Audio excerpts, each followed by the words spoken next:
Leitura da sinopse e do prefácio do livro Paulo e Estevão, romance histórico psicografado por Francisco Cândido Xavier, ditado pelo Espírito Emmanuel. Sejam todos bem-vindos ao canal Para a Vida Melhorar. Sinopse. Quem era Paulo de Tarso?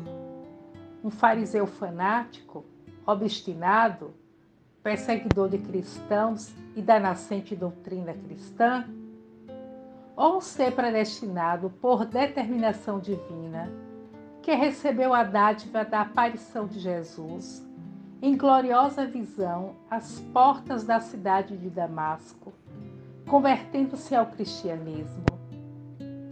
A leitura deste livro nos mostrará a grandeza de Paulo de Tarso, corajoso, intrépido e sincero, que, arrependido de uma postura radical que culminou no apedrejamento de Estevão, o primeiro mártir do cristianismo, humildemente empreendeu a acelerada revisão de conceitos e atendeu ao chamado de Jesus.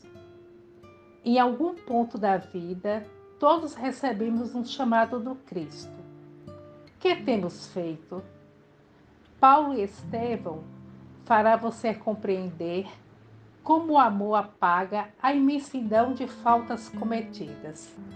Prefácio por Emmanuel. Breve notícia.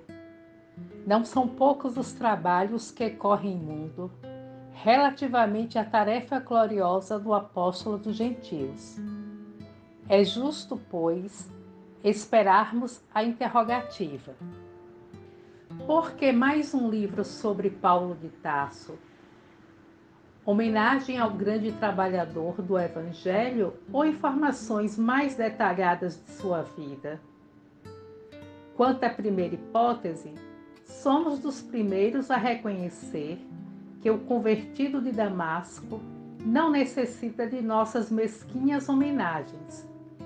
E quanto à segunda, responderemos afirmativamente para atingir os fins a que nos propomos, transferindo ao papel humano, com os recursos possíveis, alguma coisa das tradições do plano espiritual acerca dos trabalhos confiados ao grande amigo dos gentios.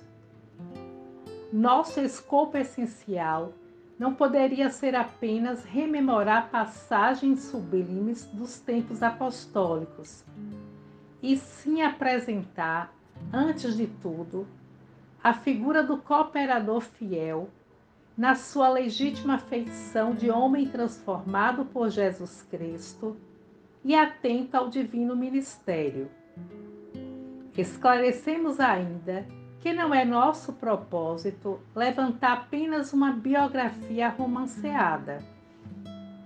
O mundo está repleto dessas fichas educativas com referência aos seus vultos mais notáveis.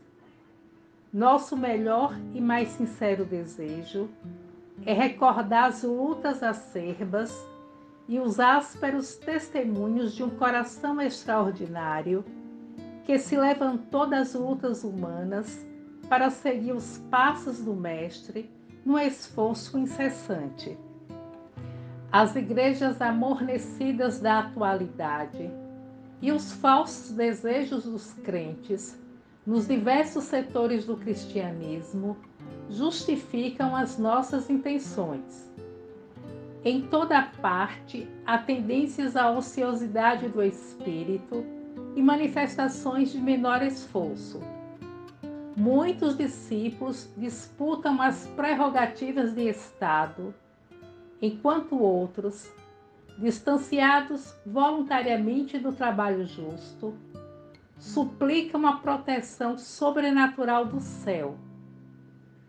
Templos e devotos entregam-se gostosamente a situações acomodatícias, preferindo as dominações e regalos de ordem material. Observando esse panorama sentimental, é útil recordarmos a figura inesquecível do apóstolo generoso. Muitos comentaram a vida de Paulo, mas, quando não lhe atribuíram certos títulos de favor gratuitos do céu, apresentaram-no como fanático de coração ressequido.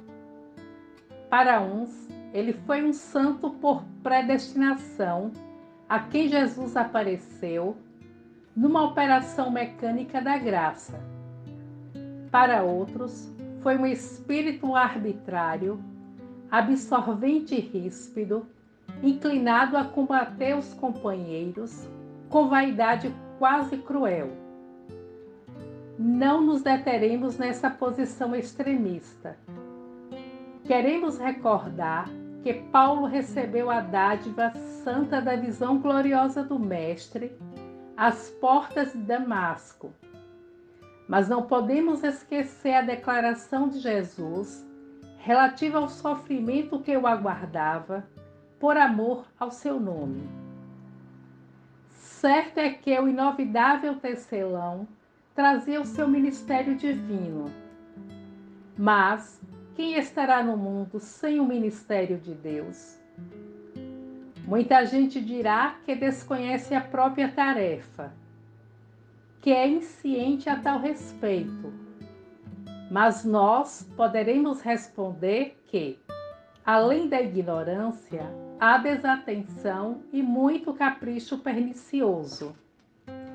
Os mais exigentes advertirão que Paulo recebeu um apelo direto, mas, na verdade, todos os homens menos rudes têm a sua convocação pessoal ao serviço do Cristo. As formas podem variar, mas a essência ao apelo é sempre a mesma. O convite ao ministério chega às vezes de maneira sutil, inesperadamente. A maioria, porém, resiste ao chamado generoso do Senhor.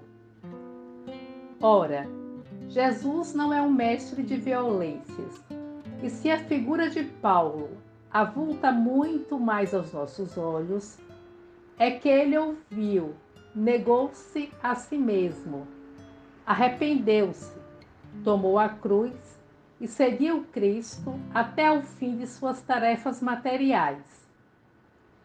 Entre perseguições, enfermidades, apodos, zombarias, desilusões, deserções, pedradas, açoites e encarceramentos, Paulo de Tarso foi um homem intrépido e sincero, caminhando entre as sombras do mundo ao encontro do Mestre que se fizera ouvir nas encruzilhadas da sua vida. Foi muito mais que um predestinado. Foi um realizador que trabalhou diariamente para a luz. O Mestre chama-o da sua esfera de claridades imortais. Paulo tateia na treva das experiências humanas e responde: Senhor, que queres que eu faça? Entre ele e Jesus havia um abismo que o apóstolo sobretranspõe em decênios de luta redentora e constante. Demonstrá-lo para o exame do quanto nos compete em trabalho próprio, a fim de ir ao encontro de Jesus, é o nosso objetivo. Outra finalidade deste esforço humilde é reconhecer que o apóstolo não poderia chegar a essa possibilidade em ação isolada no mundo. Sem Estevão, não teríamos Paulo de Tarso. O grande mártir do cristianismo nascente alcançou influência muito mais vasta na experiência paulina do que poderíamos imaginar tão só pelos textos conhecidos nos estudos terrestres. A vida de ambos está entrelaçada com misteriosa beleza. A contribuição de Estevão e de outras personagens desta história real vem confirmar a necessidade e a universalidade da lei de cooperação. E, para verificar a amplitude desse conceito, recordemos que Jesus, cuja misericórdia e poder abrangiam tudo, procurou a companhia de 12 auxiliares a fim de empreender a renovação do mundo. Aliás, sem cooperação não poderia existir amor, e o amor é a força de Deus que equilibra o universo. Desde já, vejo os críticos consultando textos e combinando versículos para trazerem à tona os erros do nosso tentame singelo. Aos bem-intencionados, agradecemos sinceramente por conhecer a nossa expressão de criatura falível, declarando que este livro modesto foi grafado por um espírito para os que vivam em espírito, e ao pedantismo dogmático ou literário de todos os tempos, recorremos ao próprio Evangelho para repetir que, se a letra mata, o espírito vivifica.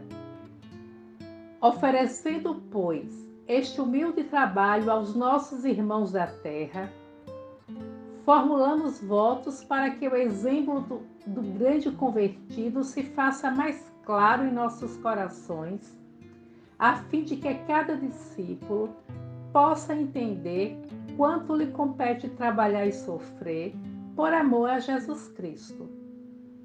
Pedro Leopoldo, 8 de julho de 1941.